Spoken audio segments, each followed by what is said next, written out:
Olá, pessoal. Hoje é segunda-feira, dia 13, como prometido, aí toda segunda com Daniel Lemos, analista legislativo. Hoje nós vamos falar sobre Paulo Guedes e entre muitas outras coisas. Daniel, muito obrigada por aceitar fazer mais uma live com a gente. Tudo bem, Camila, seus espectadores do canal, Direto aos Fatos. Você, mais uma vez, que bom falar com você, falar com seus espectadores e todo mundo que te segue, te acompanha. Agradecer pela primeira aula que eu tive lá um feedback muito positivo, algumas pessoas falando com a gente, dando algumas informações para a gente poder tentar melhorar, aprimorar algumas coisas, né? E fazer melhor sempre. A ideia hoje é um bate-papo para a gente mostrar um pouquinho do que está sendo feito, do enfrentamento na parte econômica do coronavírus, né? Do Covid-19, mostrar aos espectadores do seu canal como podem acessar no site do Senado hoje para saber os recursos que foram enviados aos estados, aos municípios, saber como que tem sido o combate e não cair em notícias que possam estar plantando inverdades, como nós vimos ontem o ministro Onyx Lorenzoni, ministro da Cidadania, tendo que desmentir uma matéria do Globo, jornal o Globo, falando sobre a não realidade do auxílio emergencial. Então, a ideia que nós tivemos aí em conjunto com você, pensando, foi a gente comentar um pouco sobre a análise legislativa, né, do processo legislativo, das pautas que o ministro vai sugerir ao Congresso e ao governo para poder haver uma recuperação mais rápida e voltar o Brasil a subir de novo a montanha, né, da eficiência do gasto público, da arrecadação, diminuir o Estado, né, o mais Brasil e menos Brasília, como nós já comentamos isso, e apontar algumas coisas no processo da articulação política, de como isso deve andar dentro do Congresso. Então, nós estamos à disposição de vocês aí, e se você quiser fazer alguma pergunta também, eu sei que você é bem inteligente e pode contribuir também com esse debate aí sempre. Daniel, vou te passar o microfone, tela cheia, mas eu gostaria que você começasse explicando o que tem a ver, assim, só um adendo, só para não deixar dúvidas referente à moral e ao caráter do nosso presidente, já que ele está sendo acusado de perseguição política sobre o MBL, inclusive o Paulo Guedes foi duramente ofendido pelo líder do MBL, que você explicasse essa história de Receita Federal e já entrasse no tema. O microfone é teu, Daniel.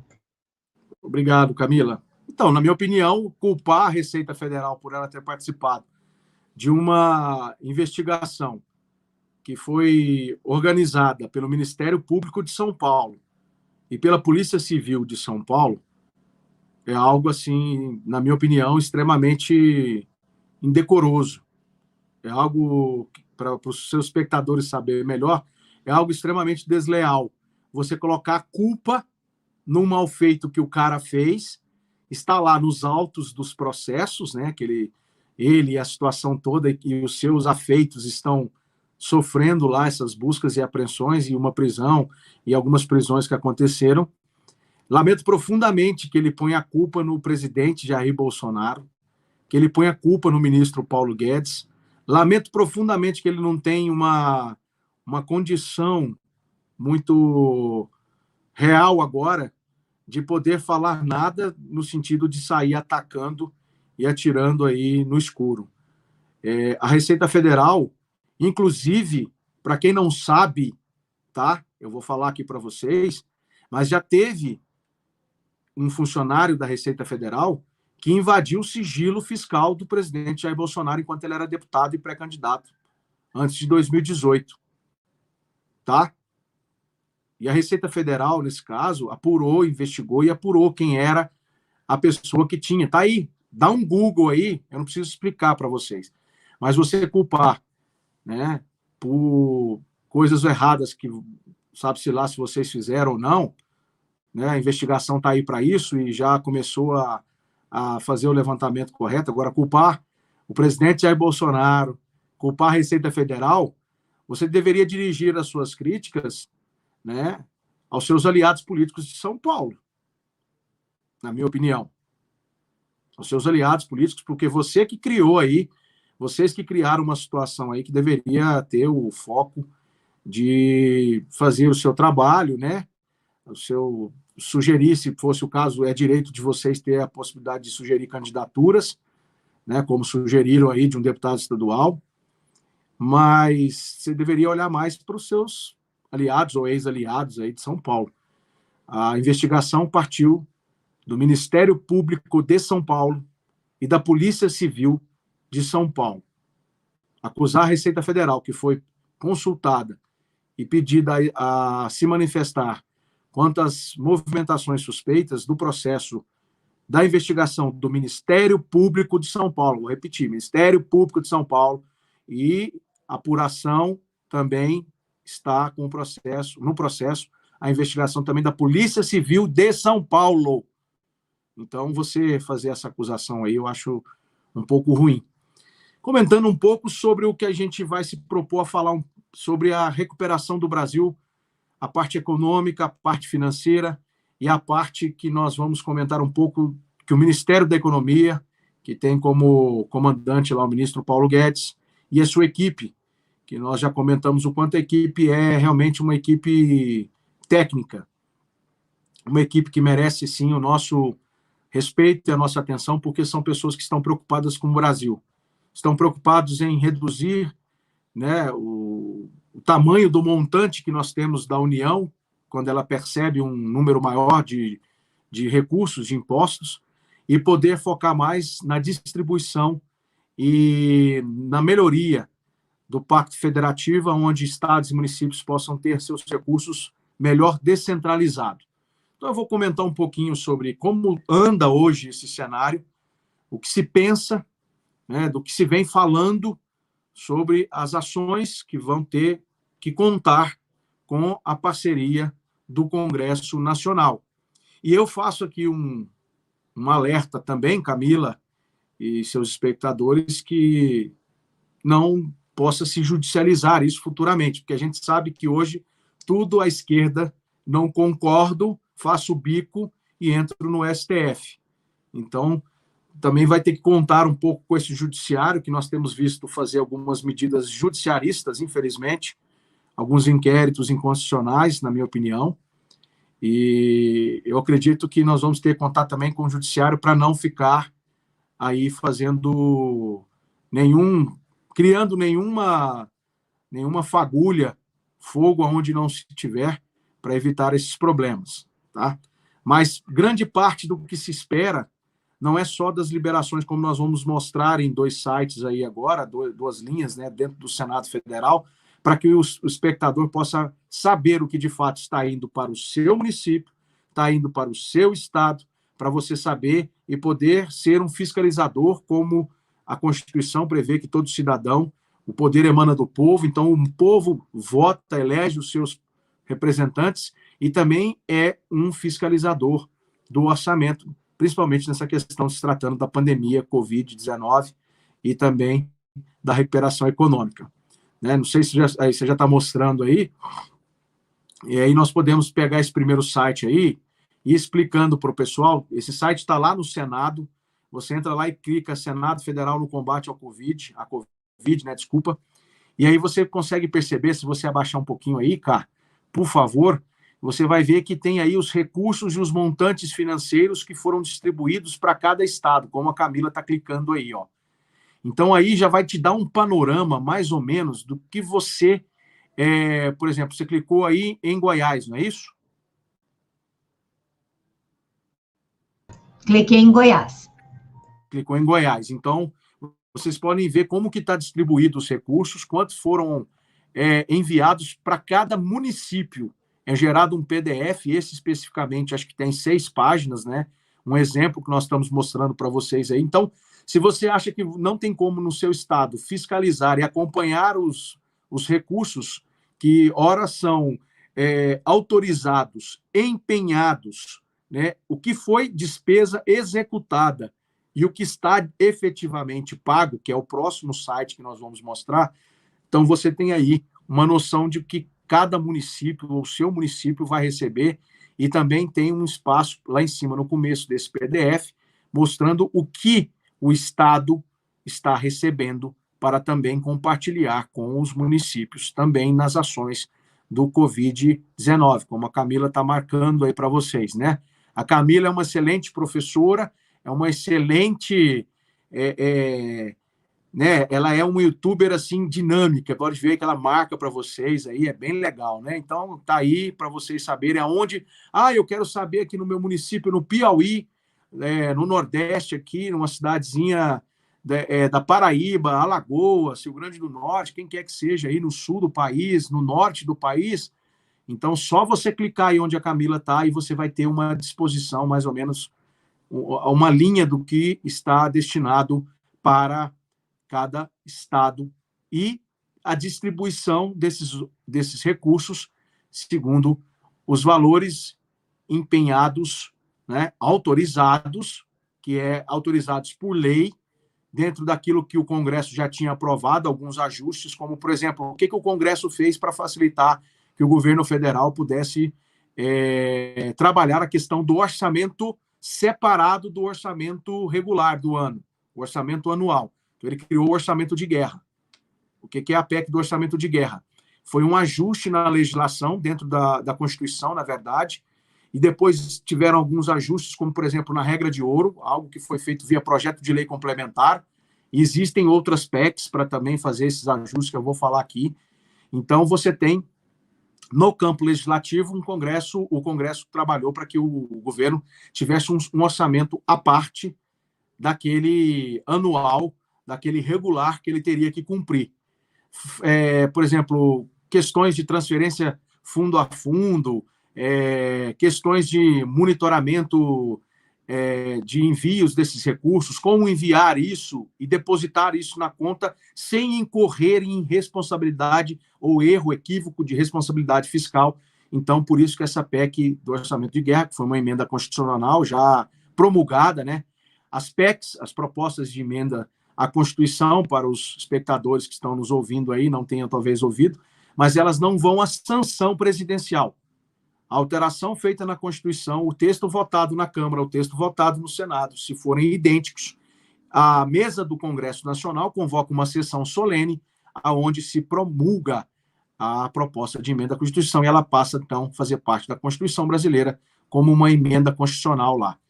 E, então, o governo fez, junto com o Congresso, nesse aspecto, então foi criada essa emenda constitucional, que foi chamado, na época, PEC do orçamento de guerra, para dividir aquilo que se vai gastar com a pandemia, para a recuperação, para as questões econômicas, ajudas emergenciais às pessoas, né, que estão precisando, aquele auxílio emergencial, por exemplo, e também auxílios agora, que foi a medida provisória, sexta-feira saiu uma medida provisória de 3 bilhões de ajuda para o setor cultural, né? Então, você tem aí o setor cultural recebendo 3 milhões de uma medida provisória, fazendo transferências aí específicas, dotação vindo do orçamento de guerra para essa parte da cultura. E também tem as questões para micro e pequenos empresários. As medidas provisórias que foram colocadas são várias medidas provisórias, talvez um dia a gente pode destrinchar um pouquinho sobre o que cada medida fala, né, sobre essas ações, mas nós estamos aí com várias medidas provisórias que já têm efeito de lei imediata. No momento em que o presidente assina e ela vai para o Diário Oficial, uma medida provisória já tem efeito de lei. Portanto, o governo já pode fazer a execução e também já pode fazer o exercício legal. É assim que é a medida provisória dentro da Constituição. A gente pode depois também falar um pouquinho sobre o processo legislativo da medida provisória. Esse site que eu estou mostrando para vocês aí agora é o site também que está dentro do Senado Federal, lá na página do Senado, né, que é senado.leg.br. Tem alguma variação, às vezes, de ser Senado, .leg, né? Em algumas páginas ainda tem o .gov antigamente, mas agora tudo é legislativo, jus é judiciário e gov, que é governo, a parte executiva. Então, você tem aí a distribuição dos recursos que foram autorizados. Então, olha aí para você ver. 506,38 bilhões foram autorizados em ajustes financeiros com a parceria com o Congresso Nacional, as votações, né, que foram feitas porque quando não se dá sempre para aprovar numa PEC somente, viu? Se faz alteração numa proposta de emenda à Constituição, você promulga uma emenda constitucional, mas às vezes você precisa de um projeto de lei complementar para fazer a interligação daquilo que foi proposto.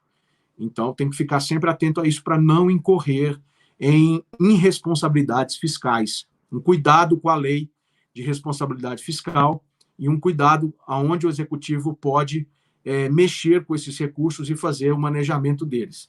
Então, vocês têm aí mais ou menos a ideia das fases de execução, as transações do enfrentamento do coronavírus 2020. Pago efetivamente desses 506,38, porque existe uma burocracia muito grande no Brasil, no establishment do Ministério da Economia, para transferir isso para município, para estado.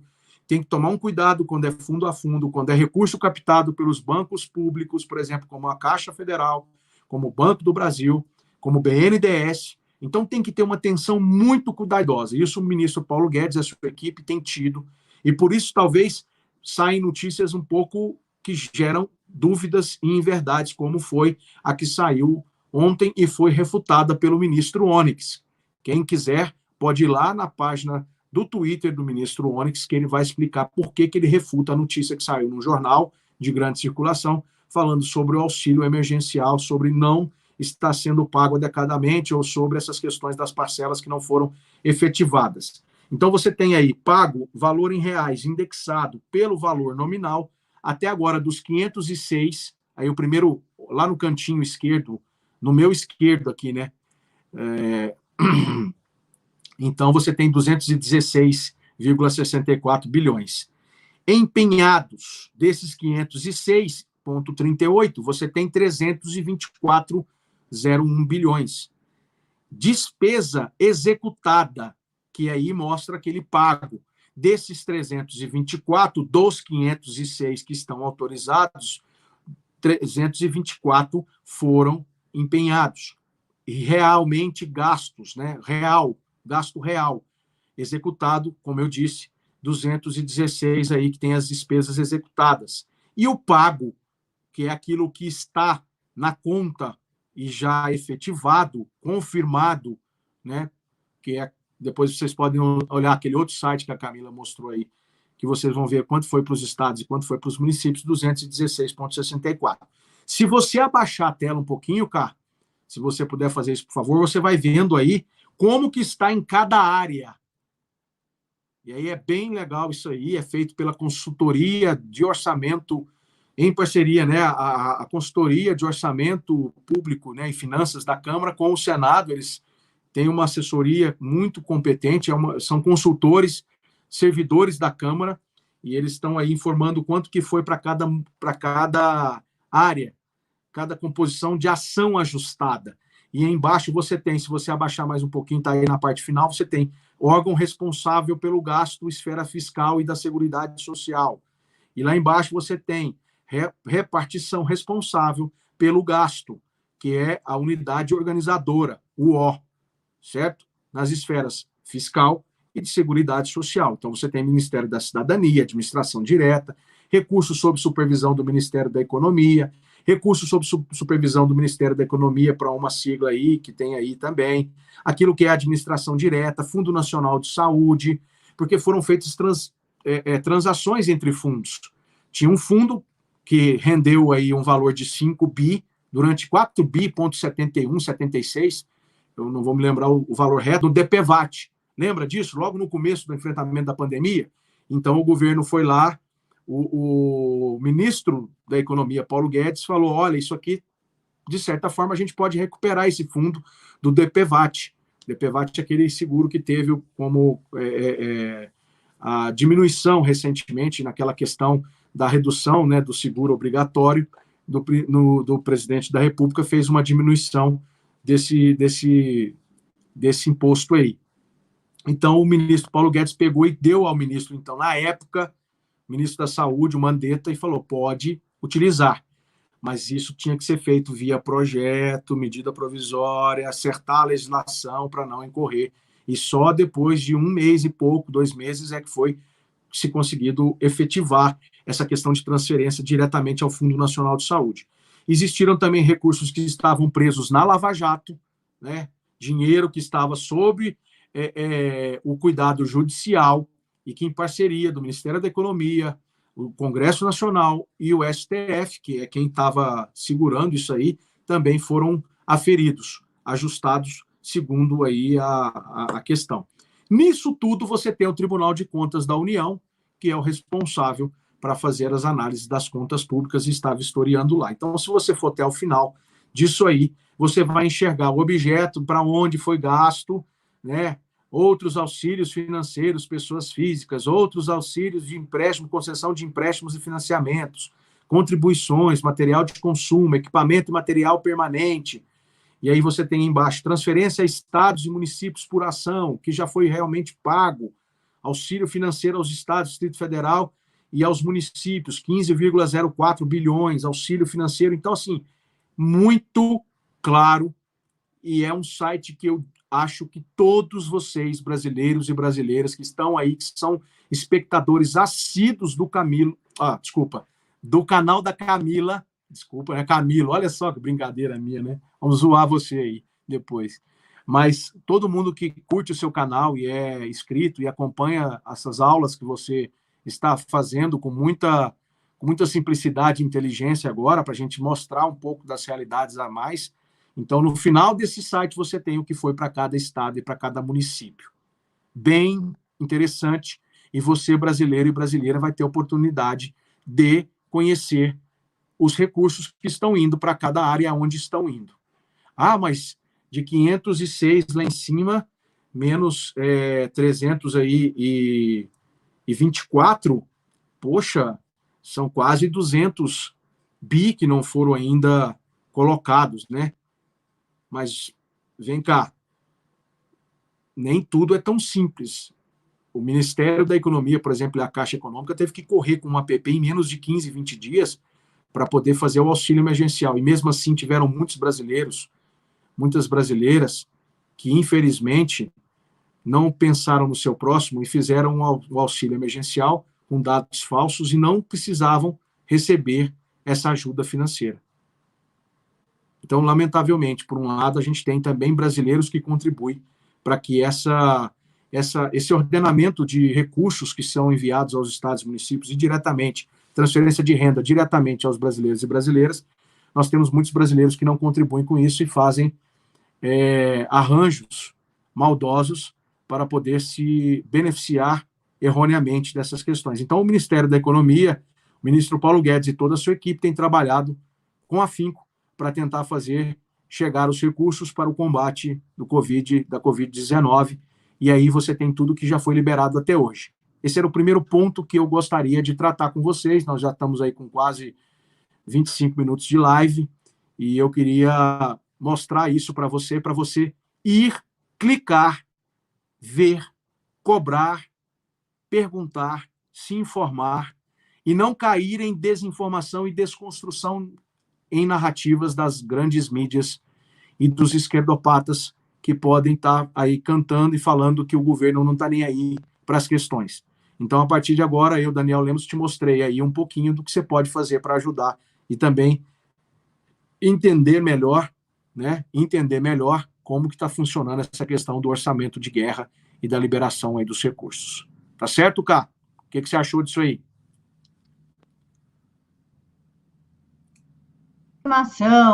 E de gente inventando história do governo, inclusive uma narrativa muito usada é que é o pior governo no combate ao Covid. Não é. O governo agiu de forma ágil desde o início, inclusive ele quis declarar pandemia assim que começou, isso antes do carnaval.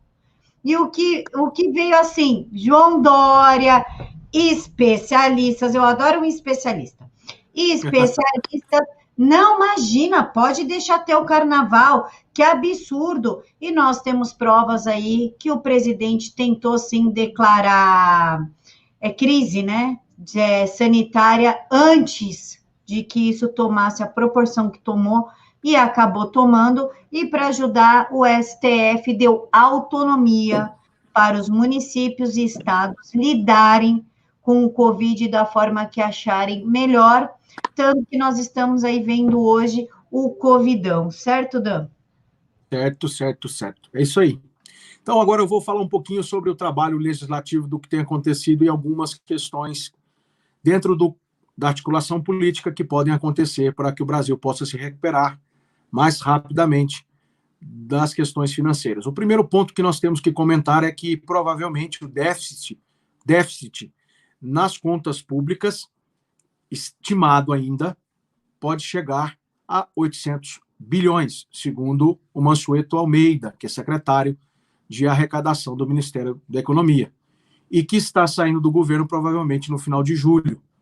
Ele pediu um time, diz que está cansado, vai ser uma baixa muito grande, uma pessoa muito preparada, que vinha já desde o governo do presidente Temer, tá? Fez um excelente trabalho lá atrás já de adequação e de ajuste das contas públicas, um cara muito, muito, muito conhecedor dessa questão. Porque nós tínhamos déficit, essa palavra sempre eu fico engasgado com ela, né? Porque, na verdade, assim, é o que sobra do que se gasta e do que se arrecada. E aí você tem, então, o déficit que pode chegar a 800. E quanto que ficou esse déficit no orçamento de 2019? O que o governo, no primeiro ano do governo? Ele saiu de 143, deixado pelo governo do presidente Temer, 143 bi, e o governo, no primeiro ano de governo dele, junto com o Paulo Guedes, a aprovação da reforma da Previdência pelo Congresso, e sem ter uma base política organizada, mesmo assim o presidente conseguiu ajuntamento em cima dessas pautas, que eu vou falar de outras também, dentro do Congresso, e aí você percebeu que fizeram o dever de casa e conseguiram reduzir para 129 bi, 128,9 bi. E agora vai sair de 128,9 estimado, com baixo crescimento, com a economia aí. A Bolsa, graças a Deus, voltou a passar dos 100 pontos, né, nessa última semana que passou. Então, nós temos visto que o setor e o mercado podem sim dar sinais, estão dando sinais de recuperação. Eu queria deixar claro uma outra coisa que eu não falei no começo: eu não sou formado em economia, tá? Eu estou fazendo uma análise de opinião, eu estou fazendo uma análise de articulação e estratégia política dentro do campo que eu faço e do que eu trabalho, que é o processo legislativo, tá bom? E eu dei a conhecer esses sites para que vocês possam saber aí nas suas casas como que pode acompanhar o que está sendo feito e o que não está sendo, o que não foi empenhado, para que vocês não caiam em falácias de narrativas, né, desinformando e desconstruindo as ações verdadeiras que têm acontecido. Então, eu não estou falando como economista. Logicamente que eu posso falar uma coisa que depois vai vir um economista, se assistir a sua live, vai querer corrigir, e eu peço que ele faça isso, tranquilamente. Eu acho que estamos aqui para que seja algo que nós possamos trocar conhecimento, não é mesmo? E isso, para mim, é fundamental.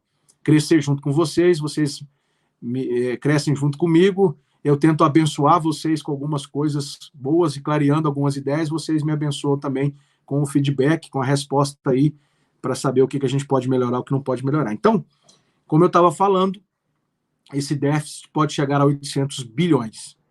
E aí o Paulo Guedes já fez uma questão do câmbio flutuante, já achou 500 bi lá, né, num recurso que estava no Banco Central. E o ministro Paulo Guedes tem outras cartas na manga, tem comentado constantemente, tem passado esperança nessa questão econômica, apesar das dificuldades de liberação dos recursos em alguns pontos, em algumas áreas estratégicas ainda, mas que serão liberados. Eu acho que está todo mundo trabalhando, né? É muita coisa para se liberar, muita portaria, muita legislação, coisas que não podem ser feitas de transferência fundo a fundo, entendeu? Então, a parte da economia do governo, ela está caminhando dentro do possível. Então, muita gente chega e cobra: o governo não fez isso, o governo não fez aquilo, o governo não deu o dinheiro que prometeu, não sei o quê. Claro, o governo prometeu, mas para fazer a instrumentação disso chegar até na ponta, calma, leva tempo, né? Não tem como ser da noite para o dia. Oxalá quiséssemos que fosse assim, mas não é, né? Então, você tem, para começar, no campo do Congresso Nacional, no campo legislativo, você tem hoje a PEC, 3 PECs que nós chamamos, que compõem o plano Mais Brasil e Menos Brasília. São 3 PECs que elas começaram pelo Senado Federal, certo? Para pegar o Conselho, a votação primeiro dos senadores. Os senadores representam os estados. Depois seguir para a Câmara, que são os deputados que representam a atividade do povo, né, do tamanho do povo. No Senado, a representação é 3 senadores por estado, igualitária. Na Câmara dos Representantes Comuns, né, lembro fazendo uma comparação com a Inglaterra, né, Câmara dos Lordes e Câmara dos Comuns, seria a representação do número de população, de eleitores que tem os estados. E aqueles estados, tem alguns estados que, por exemplo, têm um número fixo de 8 deputados. Como no caso onde eu moro, o Distrito Federal, eles têm 8 deputados federais. O Acre também tem 8 deputados federais. Então, é assim, sempre distribuído essas vagas, as vagas são distribuídas segundo a proporcionalidade de eleitores aferidos no ano, né, da eleição. Então, tem essas 3 PECs, que é o Plano Mais Brasil. São 3 PECs, e também tem notícias interessantes que você pode procurar aí na rede social para se inteirar melhor. É a PEC 186 de 2019, a PEC 187 de 2019 e a PEC 188 de 2019. Essas PECs, elas tratam, a 186 é a PEC emergencial dos gastos, para melhorar a eficiência do que se arrecada, e a eficiência que eu arrecado, mas eu vou gastar com qualidade. Então, essa proposta de emenda faz alterações na Constituição Federal para que possa se ter uma melhor gestão na captação do recurso e na descentralização para estados e municípios. Tá? E prioriza um gasto mais essencial e efetivo. Tá bom? A PEC 187, que a gente chama que é a PEC dos fundos, a revisão dos fundos. São fundos públicos constituídos para, durante um tempo, aferir a arrecadação, somar dentro do orçamento, somar dentro dos recursos que podem ser distribuídos. Existe um dinheiro que você, como por exemplo, um fundo de investimento do FGTS, que foi utilizado durante um bom tempo. Inclusive, o governo do presidente Temer fez muito isso. Ele usou muito o FGTS para obras estruturantes, para obras de infraestrutura, certo? Então, tem alguns fundos aí, fundos de pensão, fundos onde a gente viu que teve muito roubo, foram nos fundos de pensão, né? Das estatais também. Então, esses fundos eles passariam por uma remodelação, segundo o que propõe a PEC 187, que trata dessa questão da revisão da organização dos fundos. Como eu expliquei agora mais cedo, na live aí, eu falei do fundo do DPVAT. A transferência desse recurso de 5 bi, que o ministro Paulo Guedes doou ao Fundo Nacional de Saúde, por exemplo, levou 1 mês e meio, 2 meses, para ser efetivado com uma votação passando pela Câmara dos Deputados. Não se pode, muitas vezes, a administração pública ela não pode fazer transferências porque ela pode incorrer em crime de responsabilidade fiscal. Tanto é que o governo do presidente Jair Bolsonaro e o Ministério da Economia, junto com essa equipe técnica, meritocracia, né, estão ali por causa da sua tecnicidade, da sua meritocracia, graças a Deus, cuidando do dinheiro do pagador de impostos, do seu José, da dona Maria, né, do pagador de impostos que está aí nos ouvindo, aí, você, trabalhador, que paga os seus impostos em dia e que, mesmo passando dificuldade, está lá batalhando para poder ajudar e somar com o governo como pode. No que nós assistimos é que esse governo ele sempre se preocupa muito em fazer ajustes fiscais. Os outros governos não fizeram muito isso, principalmente o governo do Molusco e da presidenta, podemos falar assim, por PLNs, um projeto de lei do Congresso Nacional. O PLN é um projeto de lei do Congresso Nacional. E aí o governo ele encaminha isso ao Congresso para que possa fazer remanejamentos orçamentários ajustar o orçamento, fazer uma transferência possível de recursos entre fundos e fazer esses ajustes fiscais que são necessários. Eu não me lembro de ter visto um governo colocar tanto projeto de lei do Congresso Nacional para poder fazer esses ajustes respeitando o contribuinte, respeitando você, pagador de impostos. Um cuidado imenso para não fazer nada fora do planejamento e fora do que exige a legislação. Isso é muito importante. Pessoas que estejam ali por tecnicidade, pela meritocracia, estão preocupados em cuidar do dinheiro. Então, a outra PEC, encerrando essa outra parte, essa outra PEC é a PEC 188, que trata da revisão, e aí sim, do Pacto Federativo. Você tem hoje, se você for na internet, você buscar, e eu não vou me alongar muito nisso aqui, porque não é o objetivo ainda falar especificamente das PECs e nem do que se trata da divisão, a gente pode falar isso depois, destrinchar cada uma, aí fica com a minha chefe aí, que é a Camila Abdo, que ela pode aí depois, se ela quiser, ela vai pautando aí, a gente vai trazendo mais informações para vocês, tá bom?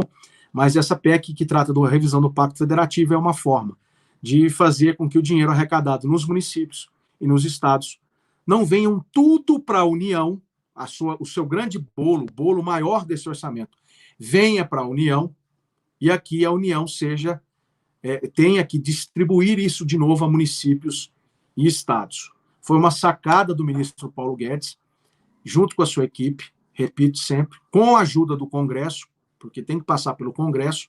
Ah, mas o Congresso tem deputados que eu não gosto, tem senadores que eu não gosto. Meu amigo, a gente tem que lutar com as armas que tem. E hoje o Congresso que foi eleito em 2018 é esse.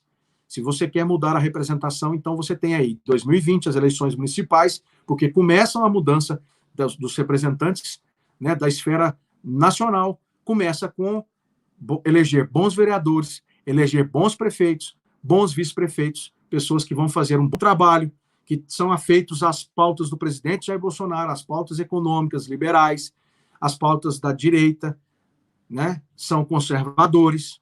Então, tudo isso você tem que procurar saber se a pessoa de fato é, para poder você ajudar a construir uma nova configuração, se você não concorda. Mas, quer queira, quer não, está aí o Congresso, que teve 49% de renovação.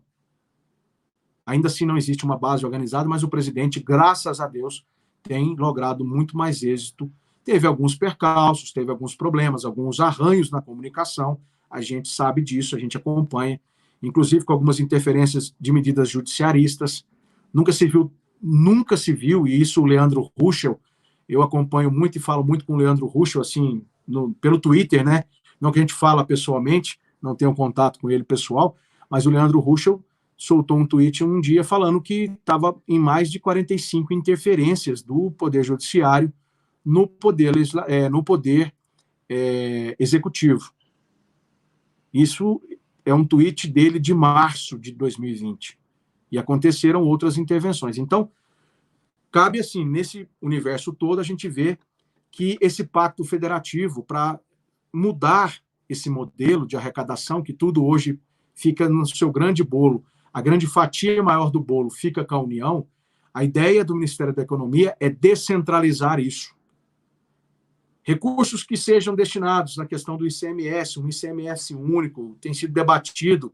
O Congresso tem uma comissão mista de senadores e deputados, chamada Comissão Mista da Reforma Tributária, que deve também apresentar um texto sugestivo de pautas recebidas pelos secretários de Fazenda dos estados e de municípios de grande capital, né, da grande capital, né, das capitais do Brasil, falando melhor assim.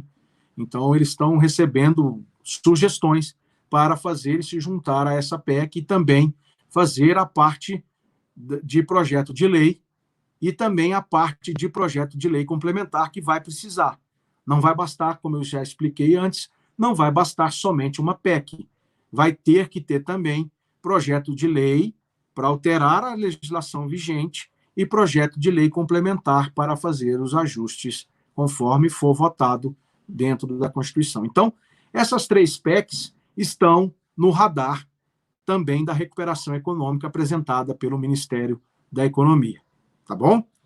Então, depois a gente pode comentar, é a PEC 188, 186, 187 e 188. E vocês encontram aí, a gente sempre pede para vocês também estudarem, como a gente não pode passar todos os links nem nada, mas tem muitas notícias boas, não procurem notícias ruins, nem notícias que plantam inverdades e desinformação, tá bom? Por favor, procurem notícias boas, notícias técnicas, que possam mostrar para vocês como é que essas PECs estão querendo reorganizar todo esse processo aí de recuperação aí do governo e mudar um pouco o que sempre foi, de certa forma, considerado injusto para municípios e estados sobre a questão da arrecadação dos impostos federais, tá bom? A outra parte que eu gostaria de comentar com vocês, você tem alguma coisa para falar dessa parte que eu falei, Cássio? Se quiser fazer sempre uma intervençãozinha para eu tomar uma aguinha aqui, tá? Fica à vontade, tá? Sobre esse cenário. Não, só quando você falou que a Globo plantou inverdades, a única coisa que eu pensei foi, sério, 0 pessoas ficaram surpresas com essa informação. Falar em Globo, ontem, domingo, né, dia 12, eles inventaram ali quanto que ganha cada youtuber, né? E, né, só fazendo um adendo. E quando eu fui olhar os valores e por conhecer aquelas pessoas, Daniel, de onde que eles tiraram aqueles valores? Eles estão atirando, né? Eles devem ter subornado, será? Eu não sei. Como é que eles pegam isso dentro do Google AdSense? Não, tem que olhar no Social Blade, só que eles não sabem fazer conta, porque o Social Blade dá tipo, pode ganhar $1, como pode ganhar $100, né? Então, eles pegaram o maior, colocaram um Kim Paim com R$100 mil mensais. Colocaram o Felipe Neto? Não. Ah! Nem o Lucas Neto, nem o Henri Bugalho. Olha! Continua, então, só tentando atingir e atacar um grupo de pessoas que são conservadores, cristãos, pessoas afeitas à pauta do presidente Jair Bolsonaro. Não vai botar todo mundo? Se fosse uma notícia séria, que precisasse realmente informar, porque eu não conheço esse negócio de Social Blade.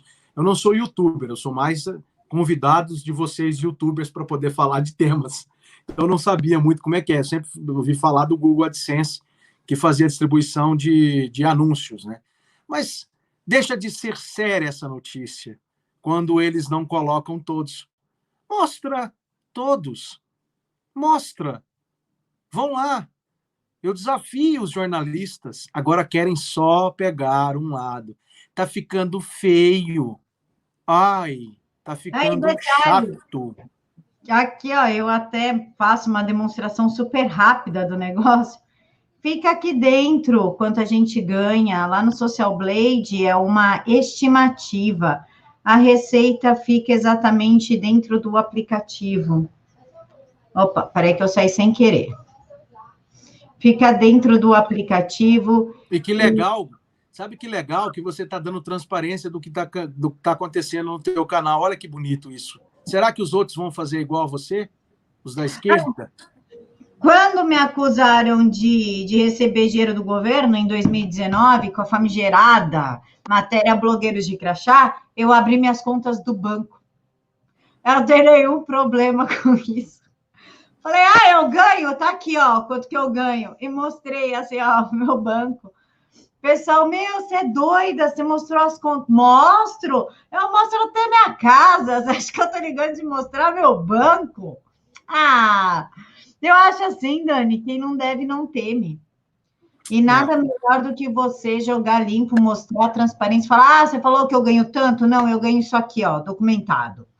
E pronto. Mas, cara, na hora que eu vi, assim, a matéria da Globo, falei, nossa, eles estão se especializando mesmo em deturpação, em desinformação, em tentar destruir a imagem dos... Desconstruir, né? Desconstruir o lado conservador de direita.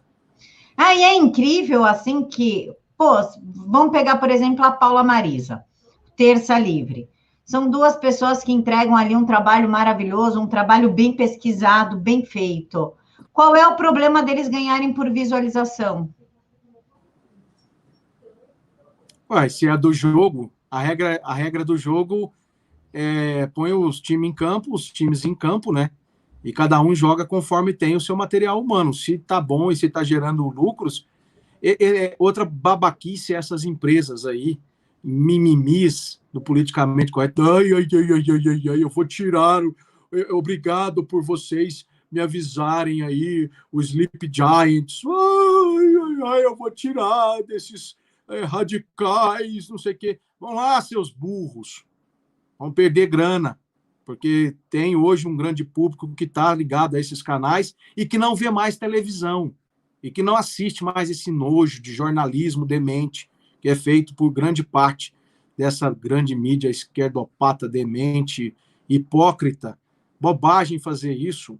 Façam de todos, então. Eu faço esse desafio aqui público a vocês. Façam de todos. Agora tentam atacar, tentam criar, desconstruir, desinformar. O povo já não é mais bobo, né?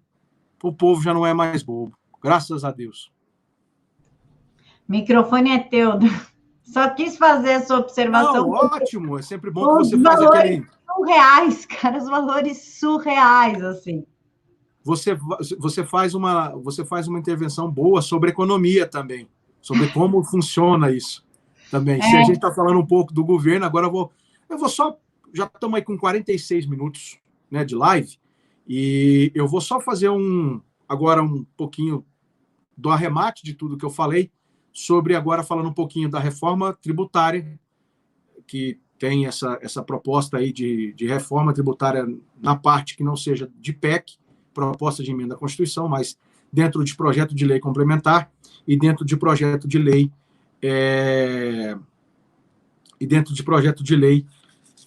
normal, né?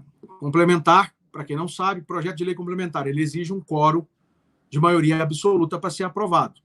Então, você tem que ter, para qualquer alteração em lei complementar, você precisa de ter 257 votos sim para se modificar. O quórum qualificado de PEC, 308 votos dentro da Câmara, né? Do Senado, você precisa ter, então, 41 senadores votando favorável a uma alteração via projeto de lei complementar. Tá certo? Então, o que eu queria falar? Sobre essa questão da reforma tributária e também a reforma administrativa, que é outro projeto também do Ministério da Economia. Essas reformas, mas além de outras questões estruturantes do orçamento, é que eu vou tentar agora para você, nesses últimos 10 minutinhos, tentar arrematar para vocês tudo o que está planejado dentro do processo legislativo, dentro da articulação política do Ministério da Economia, do governo federal, com o Congresso, e eu espero, faço aqui a minha oração, que não se judicializem essas coisas, porque é para o bem seu, é para o bem do Brasil, é para a melhor equidade dos gastos públicos. Não dá para ficar interferindo, deixa cada poder fazer o seu trabalho, fazer a sua ação. Nós precisamos e chamamos as pessoas ao respeito maior. Embora a gente saiba que muitos não têm, não querem ter, mas eu peço que voltem à consciência e, portanto, facilitem que o Brasil possa voltar a recuperar, para que o senhor José e a dona Maria, da padaria e da farmácia, possam ter de novo os seus orçamentos voltando ao normal e vendo aí a recuperação da economia, a recuperação dos seus negócios, dos grandes empresários, dos micros empresários, dos médios empresários também. Tá certo? Então, o que o Guedes está dizendo aí nesse plano de reforma? Mais ou menos. Ele está prevendo aí a reforma tributária, que eu já falei, e ele está prevendo também a reforma administrativa. Mas numa live recente com o presidente da República, 2 quintas-feiras atrás, ele deu uma explicação, ele inclusive respondeu 3 perguntas dos jornalistas dos Pingos, do Pingos nos I, né, nos Is, do programa lá da Jovem Pan. Respondeu uma pergunta do Augusto Nunes, jornalista Augusto Nunes, respondeu uma pergunta do Zé Maria Trindade e respondeu uma pergunta do Guilherme Fiuza. Então, o que ele disse? Que primeiro o governo, quando chegou, ele enxergou os 3 maiores problemas do gargalo dos gastos públicos. Certo? Ele chegou, a equipe fez no governo de transição e já enxergou um tripé dentro desses gastos públicos da União, que poderiam e precisariam ser atacados e remodelados. Primeiro, os gastos excessivos com previdência. Previdência tendo mais, né, menos quem pague e pessoas mais, né? Então foi feita a reforma da Previdência logo no primeiro ano do governo do presidente Jair Bolsonaro. Então esses excessos foram mudados e o Congresso aprovou a reforma da Previdência. Tinha-se uma estimativa de recursos X, depois caiu ali um pouquinho, depois caiu mais um pouquinho no Senado, voltou para a Câmara e foi referendado até ser promulgado, mas então, na época, o secretário de Previdência e Trabalho, que era o ministro, hoje, ministro do Desenvolvimento Regional, Rogério Marinho, trabalhou com muito esforço, muito mérito, lutou com unhas e dentes para que pudessem se fazer uma reforma que nos próximos 10 anos possa ser mais vantajoso e a Previdência possa, pelo menos, trabalhar em níveis iguais. Não tem maior dívida do que, de fato, está arrecadando. Então, está fazendo assim, até tentar, aí, nos próximos 10 anos, equilibrar essa conta aí que tem deficitária dentro da Previdência. A outra parte foi que eles notaram que os juros eram muito altos, os juros, principalmente, também dos bancos privados. Isso aí os bancos se organizam, né, e fazem as análises específicas de mercado, mas os bancos públicos. E também a questão dos juros junto ao Banco Central. Então, eles foram para cima e atacaram, tanto é que a taxa, na época, estava lá em 14,25, se não vou lembrar aqui de cabeça quando começou, 14,25, era 14,75, mas estava lá em 14, hoje está em 2,5, 2,25, né?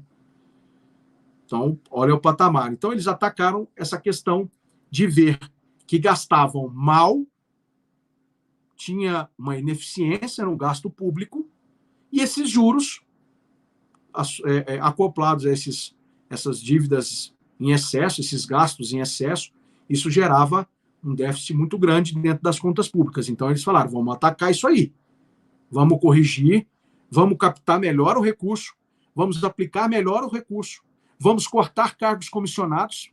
O governo foi o governo que mais cortou cargos comissionados na União. Notícias aí, coisas de em torno de mais de 21 mil cargos comissionados, e ainda podendo cortar mais cargos ainda, tá? Ajuste. Esses são cargos comissionados, não são servidores. Limitou um pouco a questão de servidores, né, de concurso, para tentar melhorar, modernizar e aprimorar, através da reforma administrativa que está sendo proposta, a questão que era o terceiro ponto, então, do tripé, altos salários do funcionalismo público da União, funcionalismo público federal, que, segundo o ministro Paulo Guedes e a análise da equipe, estariam aí em torno de quase nos últimos 6, 7 anos aí, um aumento de 50% nos valores dos gastos públicos com o funcionalismo público. Então, ele falou, esses 3 tripés precisam ser atacados com cautela, com estratégia e com conhecimento, para que a gente possa mudar um pouco essa possibilidade e esse ralo de dinheiro que está sendo gasto de forma relapsa, sem um cuidado nenhum com o dinheiro do pagador de impostos. Sem contar também que as ações no campo de justiça, seguindo aí, apesar das reclamações da Lava Jato, né, apesar das reclamações de mudanças na Procuradoria-Geral da República, mas o Ministério da Justiça e a Polícia Federal, junto com a Polícia Rodoviária, conseguiram também fazer ações muito pertinentes que conseguiram evitar aí roubos, corrupção, atos contra o crime organizado, apreensões monstruosas de drogas, né? Desde até então o ministro da Biografia até agora o ministro atual também segue fazendo e mostrando que a Polícia Federal, apesar de algumas questões aí de, né, uma parte está ligada lá para aquele inquérito inconstitucional e tal, a gente tem que fazer uma análise do produto todo. Então, eles estão ajudando a evitar o aumento da corrupção, junto com o Ministério Público, que está, por exemplo, fazendo as ações nos estados com relação a gastos irregulares no Covid, com relação ao Covid-19, gastos com respiradores, gasto com EPIs, gastos com hospitais de campanha, gastos irregulares que podem ser, como eu mostrei no início da live, a fiscalização lá pelo site do Senado. Então, esses 3 pontos precisam ser atacados, segundo o ministro Paulo Guedes. Qual é a prioridade, como eu disse, então, pós-pandemia? Seria, então, o mote do governo, resolvendo o problema do tripé, apontar para o que vai restabelecer a economia brasileira no pós-pandemia Covid-19. E onde está isso, Camila Abdo e meus amigos e minhas amigas do canal Direto aos Fatos? Emprego e renda. Mas não é transferência de renda somente, é emprego. Eu costumava sempre dizer, quando eu estive em algumas campanhas eleitorais, principalmente em 2018, eu costumava dizer que o melhor programa social que pega a virtude, que pega a hombridade das pessoas, o melhor programa social não é o Bolsa Família. O melhor programa social é o emprego. Pelos seus próprios méritos, as pessoas podem chegar até onde querem chegar, promover, empreender, e o governo possa dar condições para isso acontecer. Então, é emprego e renda. Vai ser aí, conseguiu, segundo ele, tirar da invisibilidade, até então, do governo, que não tinha isso em dados materiais, porque os governos anteriores, segundo eles, que fizeram a grande bravata social das ações sociais, deixaram aí passar os dados cadastrais, as informações corretas, e agora, com esse auxílio emergencial, foi possível descobrir 38 milhões de brasileiros que estavam invisíveis no campo do trabalho e no campo, no caso do emprego e renda. Então, essa foi a sacada que ele enxergou. Ao pegar esses 38 milhões que precisariam, em tese, receber, se todos não receberam ainda, né? Tem muitas coisas que aconteceram no meio do caminho, erros no APP, problemas na transferência dos recursos, problemas se a pessoa pode ou não pode, gente que mentiu, que se fez passar por ser uma pessoa que mereça receber, mas não merece, não tem que receber, certo? Então, o que acontece? Ele vai tentar atacar esses 38 milhões de pessoas com emprego e renda, fazendo os ajustes necessários, legais, né, na legislação, e também os ajustes nos programas de assistência social do governo federal. Para quê? Para que a pessoa possa empreender, ela possa aprender a pescar o seu próprio peixe e não fique dependente do peixe sair do mar, sair dos rios e chegar no mercado já prontinho para ele pegar lá como uma bolsa qualquer. É importante a transferência de rendas? É importante. Ajudar as pessoas que mais precisam, os necessitados, é importante. Mas a gente tem que ensinar essas pessoas a pescar o peixe delas. E é isso que o ministro Paulo Guedes vai tentar fazer. Então, para encerrar esses novos horizontes que estariam aí, seriam, então, um foco na questão do IPI e do ICMS na reforma tributária, tá certo? A questão de melhoria dos impostos, né, que são aferidos na cesta básica, melhorar essa questão dos impostos, diminuir talvez os impostos da cesta básica para mais pessoas também poderem ajudar e a somar aí para essa questão. Então, acesso a eletrodoméstico, melhorar o imposto, que aí no caso é IPI, Imposto sobre Produto Industrializado. Então, veja só a cadeia que ele está tentando vislumbrar como novos horizontes para a recuperação fiscal do Brasil. Então, e fazer a desoneração da folha de pagamento, que é algo hoje que custa muito caro para as empresas e muitos empresários passam dificuldades. Então, vejam que, além de ter esse tripé que está sendo já cuidado desde quando eles chegaram no governo, agora também tem essas ações, esse foco, e eu espero que eles consigam fazer isso para ajudar as pessoas que mais precisam a ensinar essas pessoas a pescarem os seus peixes. Muitas pessoas perderam seus empregos nesse momento de pandemia. Então, nós estamos assistindo isso. Um governo que está preocupado com essa parte de criar um mecanismo para aumentar a possibilidade de ganhos, de gerar emprego e renda, ajudar esses 38 milhões e algumas pessoas que estão lá naqueles 13, 14 milhões de desempregados a voltarem ao mercado. Para isso, ele tem que reacender as empresas, os créditos, ajudar as empresas, né, a saírem desse vermelho que abaixou agora com a pandemia e voltar a recuperar, a gerar renda, gerar emprego, contratar essas pessoas, dar condição para que os informais possam trabalhar, pagar os seus impostos e fazer e ter a sua família bem cuidada. Esse é o viés que eu queria comentar nessa aula com você, Camila, com seus espectadores, de mostrar um pouquinho do que está aí na questão da articulação política, da estratégia, do conhecimento desse campo econômico e o que tem a ver com a minha área, o processo legislativo, que eu falei bastante sobre proposta de emenda à Constituição, algumas dicas regimentais, projeto de lei complementar e o projeto de lei comum que tem hoje, e são as formas que vão ter que passar essas ações do Ministério da Economia. Portanto, é importante o ministro Paulo Guedes, apesar de ter saído algumas notícias assim que não estaria tão assim afinado por causa de saber quem é o pai da reforma tributária. Tem gente querendo ser o pai, outro querendo ser o pai, um querendo ser o padrasto, né? Então, o que acontece? Eu acho que não é por aí. Eu quero deixar bem claro. Me passa esperança, me traz um alívio um pouco em perceber que existem pessoas competentes e que possuem um grande carisma para poder levar o Brasil adiante.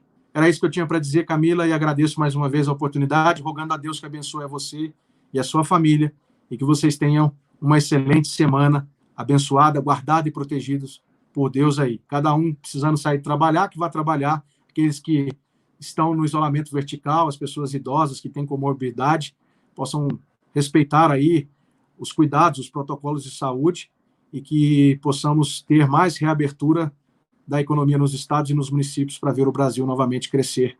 Pela graça de nosso Senhor Jesus Cristo. Amém, Dan, amém. E claro que para finalizar, primeiro eu quero te agradecer pela sua disponibilidade, de estar gravando comigo, de estar ensinando as pessoas, e a mim, claro, porque eu sou ignorante nesse assunto. Quando eu recebo mensagem, pô, você entende tanto, estou aprendendo com você, eu falo, não, calma aí, a gente está aprendendo junto. Eu sei tanto quanto vocês, nós estamos aprendendo juntos, por isso que eu trago esses professores maravilhosos, que estão aí, né, disponibilizando seu tempo, longe de sua família, colocando esse tempo para nos ensinar. Daniel, muito obrigada pela sua disponibilidade, pelo seu carinho, pelos seus ensinamentos. De nada. Deus abençoe e conte comigo sempre, tá bom? Grande abraço aí. E falem com a gente no canal, falem com a gente nas redes sociais, Twitter, Daniel R. Lemos, Instagram, Daniel R. Lemos, eu tento responder todas as mensagens. E passem as pautas que vocês querem, a gente pode destrinchar um pouquinho isso aqui depois, na parte legislativa, do processo legislativo, eu posso contar um pouquinho melhor para vocês, tá bom? Valeu, Cá, Deus abençoe. Eu que agradeço, Daniel, e claro, desejar a vocês uma semana incrível, com muitas vitórias, e que somente a vontade de Jesus Cristo, nosso único Salvador, se faça na vida de cada um de vocês, nem a sua vontade, nem a dos outros, somente a dele. Fiquem todos com Deus, que Deus os abençoe imensamente. Mas você tem melhor?